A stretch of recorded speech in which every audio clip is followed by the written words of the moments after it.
Hello বন্ধুরা, মোহনার দিকের আরও একটি নতুন ব্লগে তোমাদেরকে অনেক অনেক স্বাগত। আর আজ তোমাদের সাথে শেয়ার করব চিকেন রেজালার রেসিপি। এই রেসিপিটা কিন্তু মানে রেস্টুরেন্টের স্বাদকেও হার মানাবে, এত টেস্টি হয়। আর খুব সহজ পদ্ধতিতে আমি তোমাদেরকে বানিয়ে দেখাবো। তো তোমরা প্লিজ পুরো ভিডিওটা দেখো, কেমন? আর অবশ্যই একটা লাইক কমেন্ট করো। তোমাদের একটা লাইক কমেন্ট আমাদের নতুন নতুন ভিডিও বানাতে ভীষণই উৎসাহ দেয়। তো দেখো আমি কীভাবে বানাচ্ছি। প্রথমে আমি তেল গরম করে তার মধ্যে পেঁয়াজ কুচিটা দিয়ে দিলাম। এখানে পেঁয়াজের বেরেস্তা বানাবো। আর পেঁয়াজের বেরেস্তা বানানোর জন্য কিন্তু তেলটাকে খুব ভালো করে গরম করে তারপরে আঁচটা কিন্তু হাইতে রেখেই কিন্তু এই পেঁয়াজের বেরেস্তাটা বানাতে হয়। তা না হলে কী বলো তো, পেঁয়াজটা নরম হয়ে যাবে। নরম হয়ে গেলে কিন্তু পেঁয়াজের বেরেস্তাটা মুচমুচে মতো হবে না। যেহেতু এটা মশলা করার ব্যাপার আছে, এটা কী বলো তো, বেটে নিতে হবে আমাকে। এই পেঁয়াজের বেরেস্তার সাথে আলমন্ড বাদাম দিয়ে এটাকে বেটে নিতে হবে।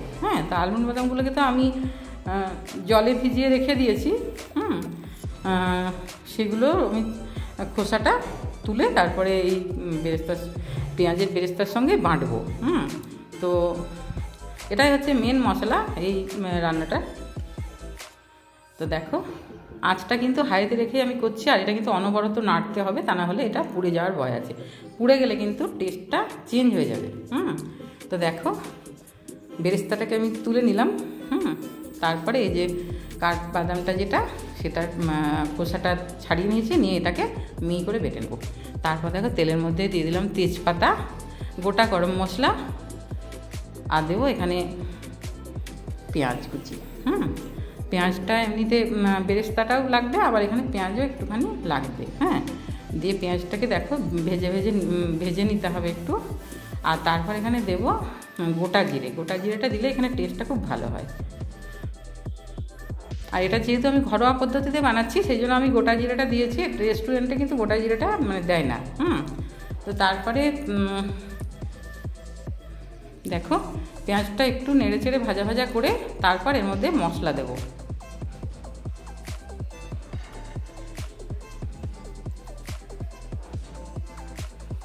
মশলা বলতে কি, এখানে আমি আদা রসুনের পেস্টটা বানিয়ে রেখেছি, সেটাই দেবো। আর পেঁয়াজটা দেখো আঁচটা কিন্তু এখন হাইতে আর দেওয়া থাকবে না, এখন মিডিয়ামে দিতে হবে। যেহেতু মশলাটা কষানো হবে। তো দেখো এখানে আদা রসুনের পেস্ট দিয়ে দিলাম 2 চামচ। এবারে আমার যেহেতু চিকেন আছে 750 গ্রাম, সেই জন্য কী বলো তো, আমি অত বেশি মশলা আমার ভালো লাগে না, সেই জন্য মশলাটা আমি সেরকম হিসাবেই দিয়েছি।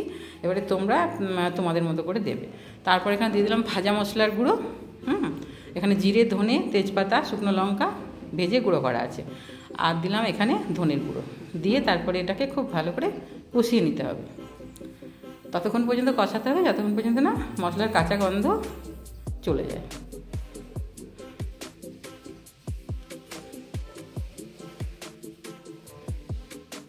দেখো আর চিকেনটাকে আমি একটুখানি লেবুর রস মাখিয়ে রেখে দিয়েছিলাম। নুন দিইনি, নুনটা আমি দিইনি, আমি লেবুর রস শুধু মাখিয়ে চিকেনটাকে ভালো করে মাখিয়ে রেখে দিয়েছিলাম। তো সেইটা আমি এখন দেখো দিয়ে দিচ্ছি। দিয়ে তারপরে মশলার সাথে চিকেনটাকে খুব ভালো করে মিশিয়ে নেব।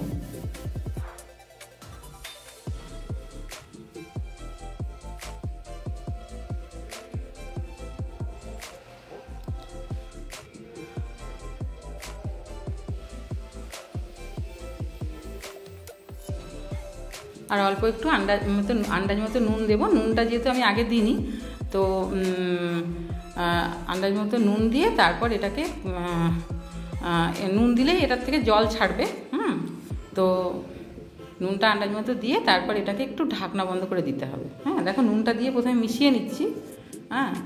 সমস্ত চিকেনটাতে নুনটা দিয়ে মিশিয়ে নিচ্ছি।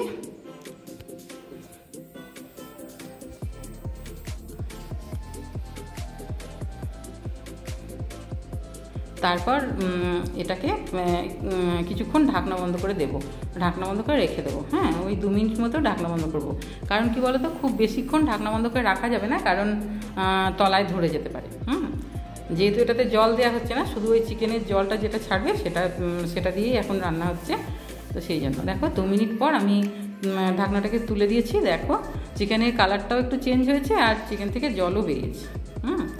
তো এইবারে নেড়ে চেড়ে ঢাকনাটা খুলে দিয়েছি। এবার নেড়ে চেড়ে চিকেনের জলটাকে শুকনো করতে হবে এইভাবে। এটা একটু ভাজা ভাজা হবে আর কি।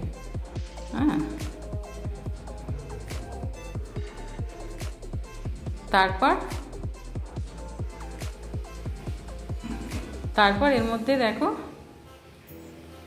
তারপর এর মধ্যে আমি লঙ্কার গুঁড়ো দেবো। এবার লঙ্কার গুঁড়োটা এখানে আমি দিচ্ছি কালারটা একটু সুন্দর হবে বলে, যেহেতু এখানে হলুদটা আমি দেবো না, কারণ এখানে এই রান্নাটাতে হলুদটা কিন্তু স্কিপ করতে হবে। হলুদের টেস্টটা কিন্তু এখানে আসবে না, আর হলুদটা এখানে দেওয়া যায় না। তো লঙ্কার গুঁড়োটা দিয়ে দেখো খুব ভালো করে আমি এটাকে মিশিয়ে নিচ্ছি। ঝালটা যে যার মতো দেবে। এখানে কিন্তু কাঁচা লঙ্কা বাটাও দেওয়া যায়। এখানে যদি কেউ মনে করো যে শুকনো লঙ্কা দেবে না, এখানে কিন্তু কাঁচা লঙ্কাও দেওয়া যায়।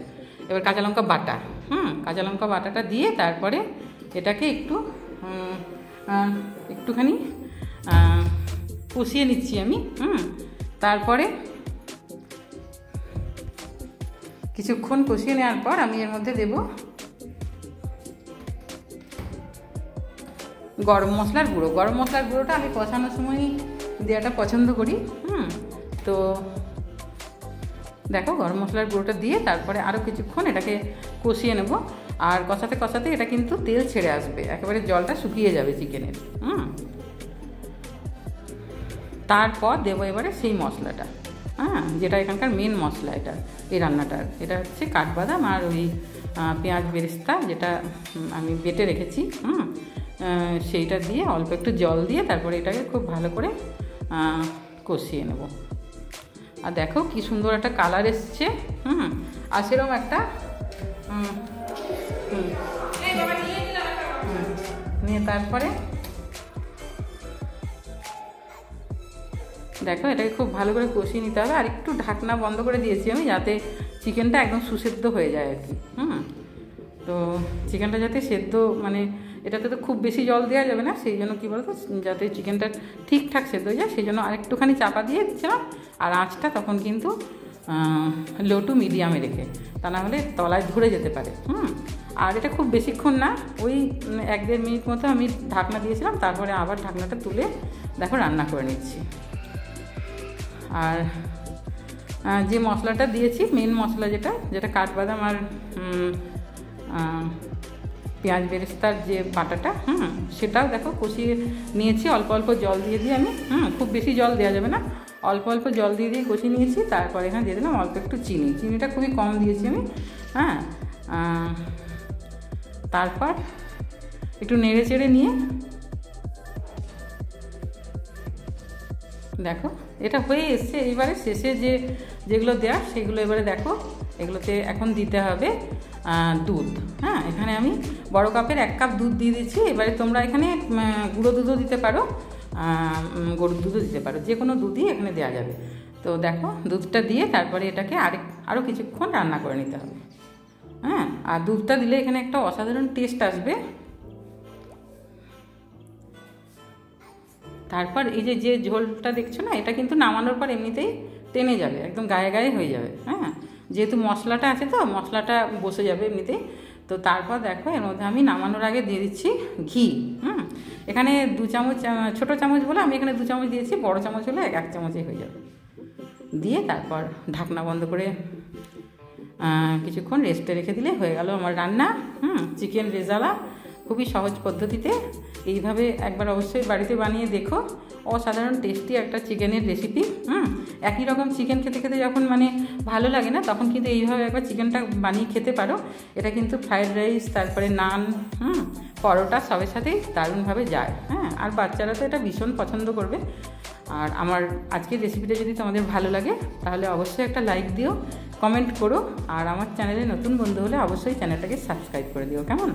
আর যদি ভালো লাগে তাহলে অবশ্যই একবার বাড়িতে কিন্তু বানাবে, কেমন? সবাই খুব ভালো থাকবে, বাই।